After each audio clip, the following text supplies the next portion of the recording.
Hi everyone, it's Judy and I'm Rose Lane Vintage Designs. And today I am taking part in a collaboration of sorts that is put on by Mandy and Justine from Junk Journal Ideas and Inspiration. It's a group on Facebook. And they had asked several crafters and artists if they would come on board during the month of May. And it's called, I think if I didn't say it, it's May You Be Inspired is the name of the collaboration. I might have just said that, getting old,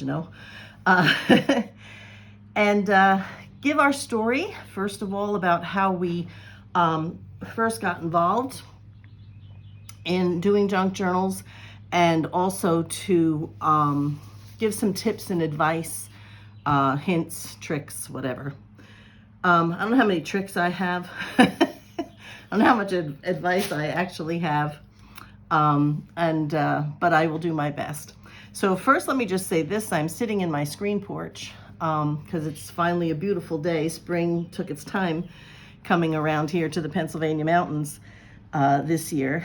And so you may hear some lawnmowers. There's one going in the background, a few neighbors down, and every now and then there may be somebody who starts up a power tool or something, I don't know, but hopefully you'll just hear the birds for the most part, and me. And you may hear my birds in the background because they're in the room behind me and the door is open to that room, so you may actually hear them. But anyway, so let me get started on my story. First of all, I started working with junk journals, and I, like many of the ladies have said so far, and I'm only the seventh one in this series. There's many more to come after me, and many far more seasoned than I am.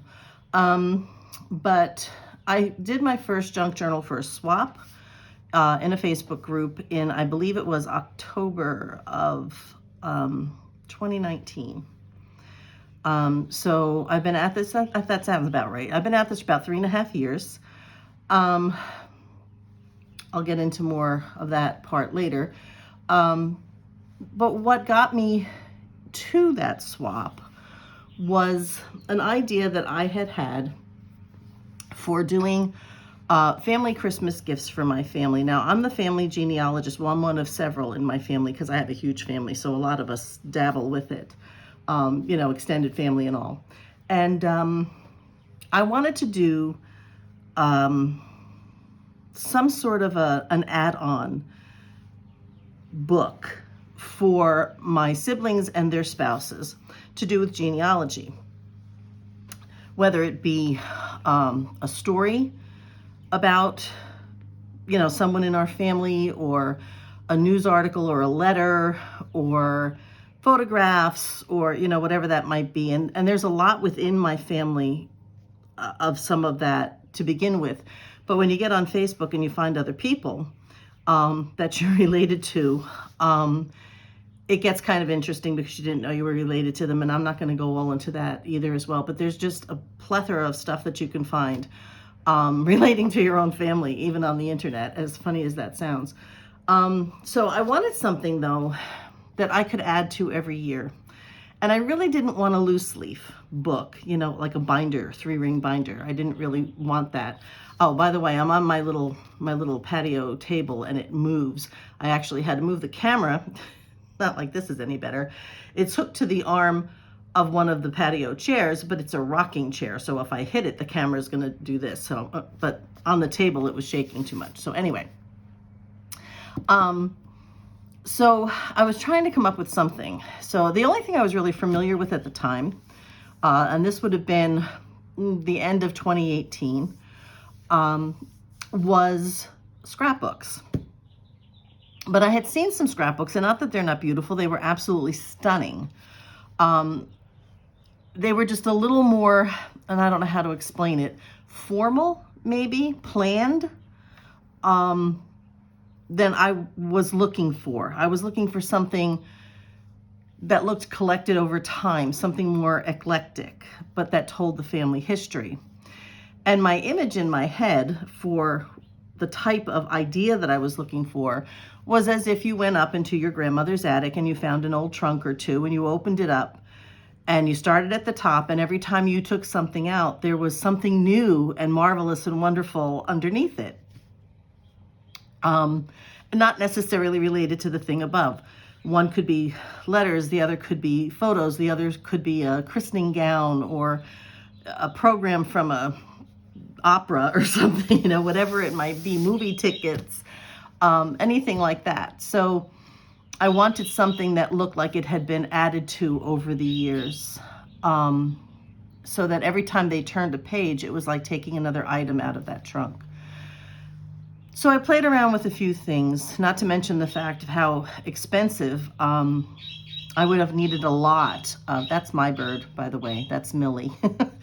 I would have needed a lot of scrapbook paper or cardstock to do the things that I was looking to do. And that could be pretty pricey.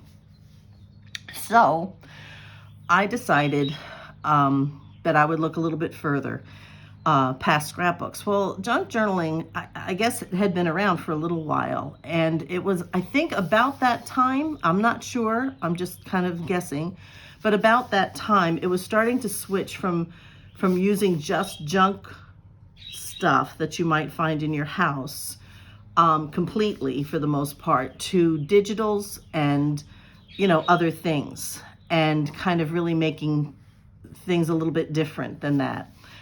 It could be very eclectic. It could have a theme, but it could be very eclectic.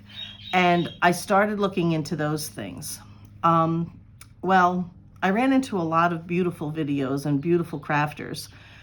And not only did I like what I saw, because I thought it could be adapted very well to what it was I was looking for my family books.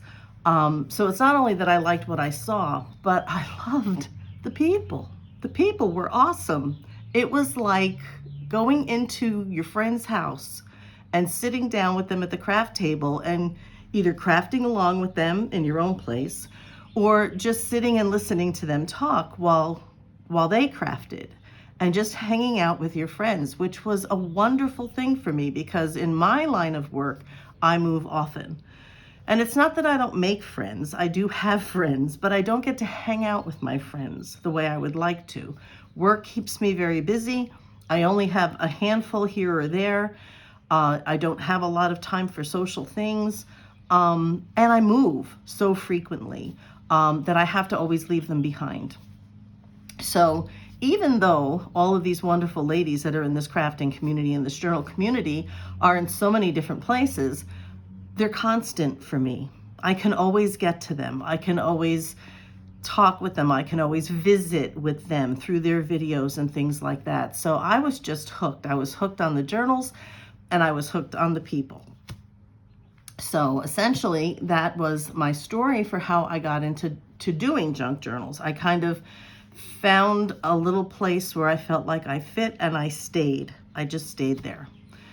A little by the way, I have yet to do the genealogy books for my family. But that, again, is another story. That being said, my story, I'll move on to what I think my tips are. And I have about 6 of them, and I may elaborate a little bit on this. I'm going to try not to go too long because I do get a little yucky sometimes. So I've got my list over here, and the first thing I want to say is don't be afraid to try. A lot of people, I think, tend to be maybe a bit of a perfectionist. I am one of those people.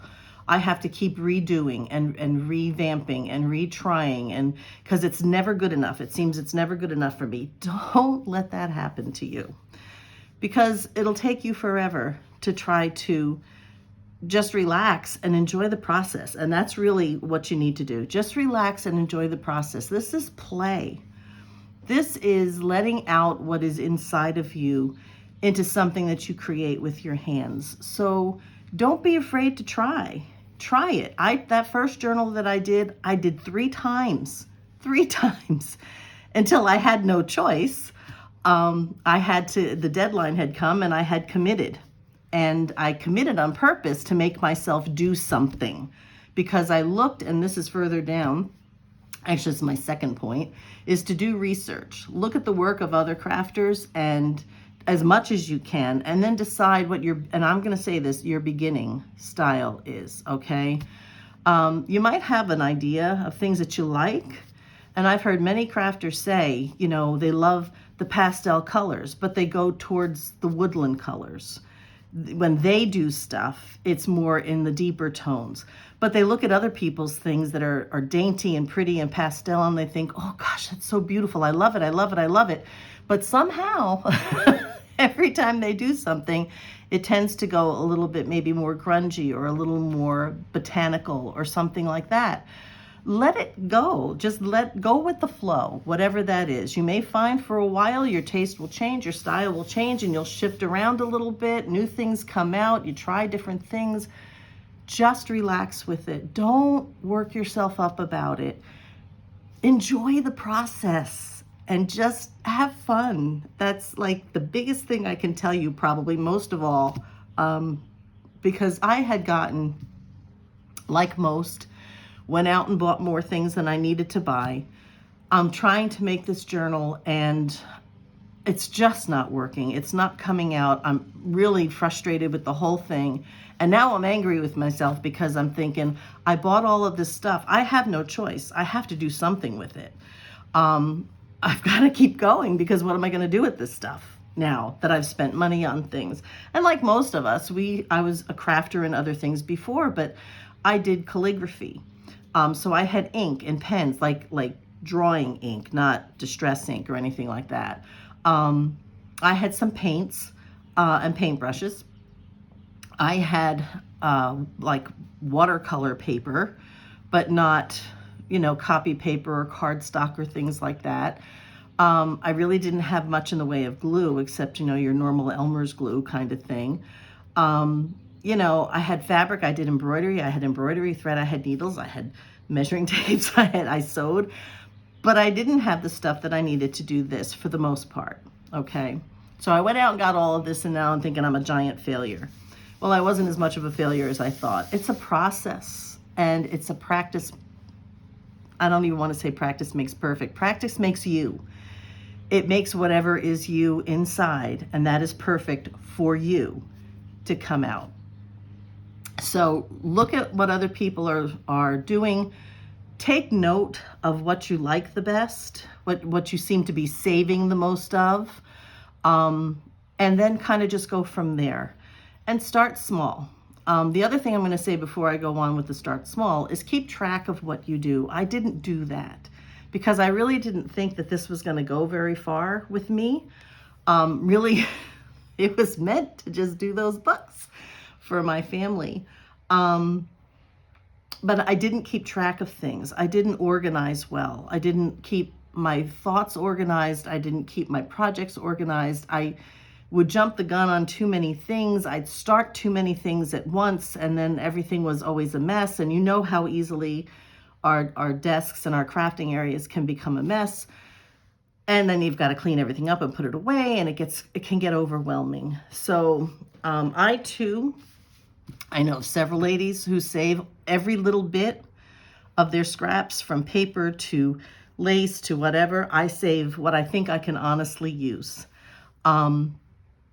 And the rest I throw away because I still have boxes of stuff that I have to go through and organize. And I'm just talking paper, forget about other stuff. I'll probably, as I organize things, start pulling things out and downsizing some of it because I've just pulled in too much stuff. So keep track of what you do. Pace yourself. Don't try to take on too much at a time. One of my problems, and it is for many, because I know that a lot of people in our community are older women, they're retired women, and they may not have an outside job. So they have maybe a little bit more time than the younger mother who has, young children, school children or whatever, and another job outside of the home and, things like that. And it gets kind of hectic for many. I admire the ones who can do it because I have one grown son and one job, outside my home, and I have a hard time. For a lot of us, we're in an older generation.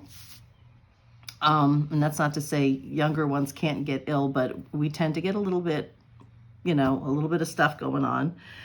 And some of you may have been watching my channel over the years, the last few years since I've had the YouTube channel. And you'll know that my husband and I both have a lot of medical issues. And that is true for many of the ladies, I think, that I hear when I watch their channels and I hear their stories. And sometimes it keeps us out of the loop. Many of you know that a couple of years ago, I had got a detached retina in my right eye. And over the course of 4 months, I had 4 surgeries on my eye, but they couldn't save the eyesight. So I only have vision in my left eye. So when I'll go back to number 1, don't be afraid to try. I kept going. I kept working to see if I could continue to do what I had fallen in love with doing. And I'm still going, though it gets a little tough for me. There's times when I'm missing a lot. I'm, either going through some sort of surgeries, or my husband was going through surgeries. We move often. I reminded my husband that since 2017 to 2022, we moved 4 times in 5 years.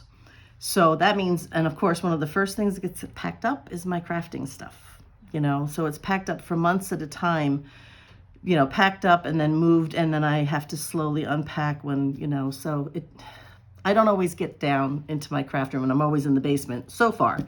I've had 3 craft rooms and they've all been in the basement. But sometimes I'm away from it for a while for a variety of different reasons. So that being said, I say, don't take on too many projects. If your life tends to get overwhelming from time to time, and you'd have to do a lot of juggling, don't take on too many projects at once, because it'll just frustrate you. Create a physical mess in your craft room, and you don't want to put out the fire, what I mean, the fire that's in your soul for creating. So keep that in mind as well. So enough of the philosophy. Here's my list. Enough of the philosophy. We'll go on to some of the more basic things. So when you start with the basic tools. And it sounds like there's a lot of things that are basic tools, but they're really not that expensive and pretty easily acquired. As a matter of fact, some of it may already be in your home before you even start. So find yourself a glue that you like. Now, I know a lot of people like, and I have it, art glitter glue. I use art glitter glue for tiny little things. If I'm going to put a butterfly on something, or a little bee, or a little something, a little flower someplace, that's paper, I will use the art glitter glue. But my favorite glue for me is the Beacon, either 3-in-1 or Fabri-Tac. To me, they look the same, they smell the same, they work the same. So they do smell. I will say that. It doesn't bother me, but it does bother a lot of people. Oddly enough, it doesn't bother me. So for me, I like it because I tend to oftentimes print on regular copy paper, and then I will back it onto card or whatever I think I need, depending on the thickness I'm looking for. So I have recently started using 28-pound paper as opposed to 20 or 24-pound, which is regular copy paper weight here in the US. But I have started using the 28 and the 32-pound presentation paper as well. Just started doing that recently. So you see, it took me 3.5 years to start doing some of that. But because sometimes I make things that, as many of us do, we have a tendency to not know when or how to stop. And we make our stuff way too fat and chunky.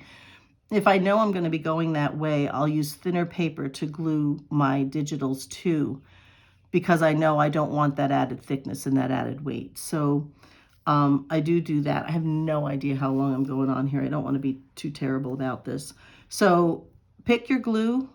I like the, like I said, the 3-in-1, this one I use most often, because it smooths out nice and even. It doesn't leave ripples or glue lines that other glues might do. It does not wrinkle. It's not water-based, it's solvent-based, so it doesn't wrinkle, hence the smell. But there's a trade-off there. So I love that glue. For me right now, the best. Like I said, most of the time I use regular copy paper, and then I just glue it to something else if I need it to be thicker. Scissors, get a good pair of scissors. I have a beautiful little pair of tiny little scissors with skinny, skinny blades, which I love. Excuse me, let me get one of these. Get my tea. That I use for fussy cutting, because for me, it's easier for me to manipulate them. I don't know how some ladies can use those nice long dressmaking shears, but they zip around with that, and God bless them. But I can't. I need tiny little scissors that don't cast a lot of shadow for me. Again, particularly because I have issues with my eyes. Get a good ruler. I would recommend getting either metal ruler or a metal edged ruler, like a wooden one or even a plastic one, as long as it has a metal edge, because you can use it to cut against. If you don't want to invest in a cutter, like a paper trimmer, right away, you can use a craft knife and the ruler, and you can take the craft knife and go along the edge of the metal ruler, and you can cut a nice straight line. Craft knives don't have to be expensive. You can get the disposable kinds where the blades snap off and you can just push up the next blade, or the replaceable blades. Either way. So a craft knife is a good basic thing if you're not going to worry right now about getting a trimmer. A good bone folder would be good. It helps to smooth things out. It helps to crease things nice and tight and trim. So a bone folder is a good thing. I have a crocodile hole punch where you can put the eyelets in. If you don't want to invest it, when I got mine, I think it was probably about $30 or $35. I think I got it from Amazon when I got mine. I don't always use the eyelets. I tend to put a lot of tags and things into my journals, and sometimes I just leave them as a journaling card. In other words, I don't have anything that makes it look like a tag with a hole. But I don't always put the eyelets in. If you put lace or ribbon or something in it, mostly you really don't see too much of the eyelet anyway. I do it from time to time, but not always. You can get those little loose leaf paper, the binder paper, little reinforcements, and you can color them with paints or inks or whatever, and you can put them on there. You can fold a piece of paper over the top of your tag. For instance, let me just get this over here, get rid of that. It's my little Post-it thing here. So say this is the top of your tag, okay? And you just take another little piece of paper and fold it over the top and then punch. You can do that as well. And you don't have to have the crocodile to do that. You can go to your local grocery store or pharmacy or craft store or whatever and just get for a few dollars that little single hole punch that you can just squeeze with your hand. So you can start with that and then work your way up to the other things if you want. Distress ink, either way, you can do the distress ink or the distress oxide, whichever type you've seen your crafters use, other crafters use. The basic, probably 50% of the time or more, go-to is vintage photo, which I use as well. So I would get just one of those and start there as well. As far as paper is concerned, to me, digitals are the most economical, because for a few dollars you can get paper and you can print them out over and over again, rather than having to go back and try to find the same scrapbook paper. Because sometimes digital designers will retire their designs, but for the most part they keep them in their shops, and you can get them year after year after year after year. If you see an old video of something you like, sometimes you can go and you can find that shop and you can still get that that paper. So that's not always the way with scrapbook paper. And so to me, they're the most economical. You can get, if you have a printer, that would be the way to go. If you don't have a printer, a lot of the Etsy shops, the designers are making available printed papers for you. They will print them for you and mail them to you.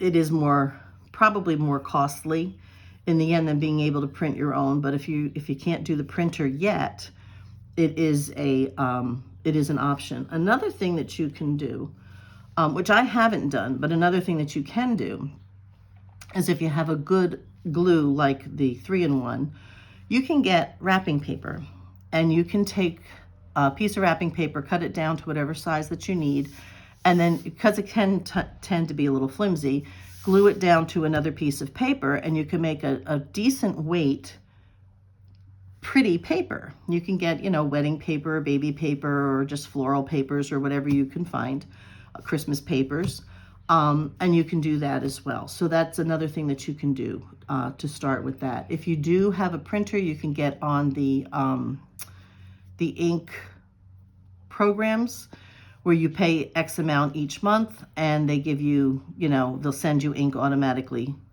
pretty much every month for a very reduced price, because you're getting on this plan that you'll buy it at a regular interval. The last thing then I have for how to start on a shoestring is how to get your laces and ribbons, okay? I would recommend you either buy in bulk, which is how I started doing it. I went to Amazon, and I would get, maybe 30 or 40 yards of lace for like $15 or $14 or something like that. You can do that. I would buy, for the most part, either just the cream colors or the whites. I did buy more ink, and I would color my own. But the other way that you can color things like ribbons and laces is through food products.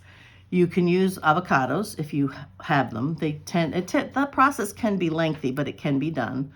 You can use that. You can use food coloring, which is real easy. You can use tea, and you can use coffee. You can use beet juice. Just look it up on the internet, and you can see all kinds of natural dyes that you can use, probably from foods that you prepare regularly. You can use onion skins. I might have just said that. There's a lot of different things. Blueberries.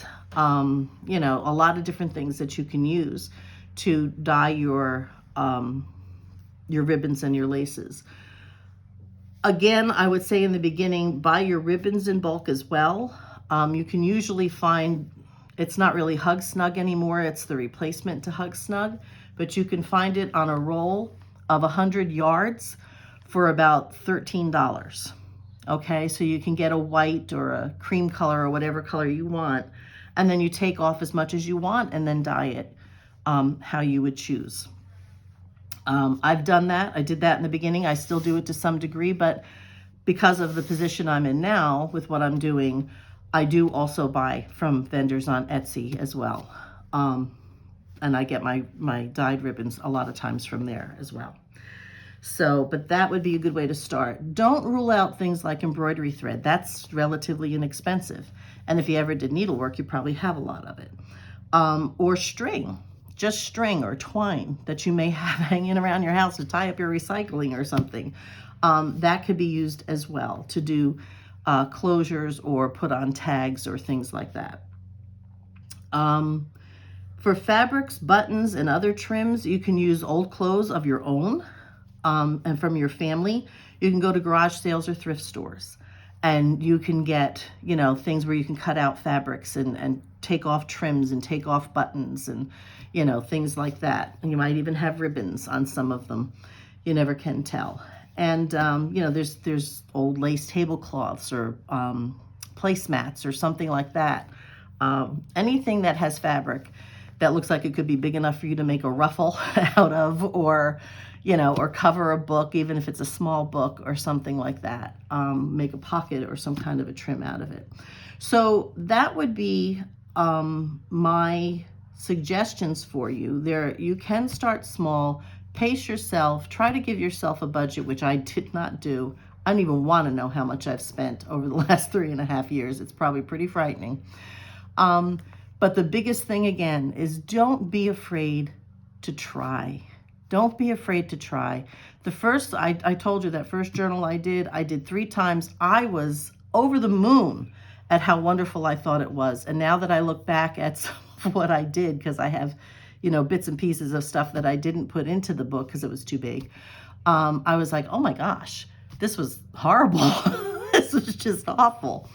So I think I have evolved to some degree over the last few years. And that's saying something, considering that for about close to 50% of the last 3.5 years, I have been unable, for one reason or another, to actually sit down and craft on a regular basis. So that's it. Don't be afraid to try. Keep track of what you do. Check out all the other crafters and try to decide where you want to begin as far as what your style is, and go from there. Start with the basic tools: a good glue, your paper, choose your papers wisely, scissors, ruler, craft knife, bone folder, single hole punch, and a little thing of ink, and, you know, some sort of an applicator, even a makeup applicator or a piece of sponge from your kitchen will work. I like the digitals, but if you can't do digitals, see where you can get other printed papers from. And don't forget about wrapping paper and gluing that to another piece of paper. And your laces and ribbons, buy in bulk if you can. Color your own, and you don't have to. You can use paint, by the way, as well. You can take just acrylic paints or watercolor paints and put them in water, and you can color your ribbons and your laces that way as well. And other fabrics, buttons, and other trims you can get from old clothes. Check out garage sales, thrift stores, your neighbors, your own clothes, whatever. Don't go stealing your neighbor's clothes off the line, though. If you have, keep that resolve. And so that's it. That was my recap. That is all I have for today. So I hope it'll be helpful to some of you. And that's it for now. So keep watching. This has been from me. The 6 previous videos have been inspiring even to me. And we have many more to come for the rest of the month. And I am looking forward to learning from these ladies as well. So in the meantime, guys, be blessed, and I'll see you in the next video. Bye-bye for now.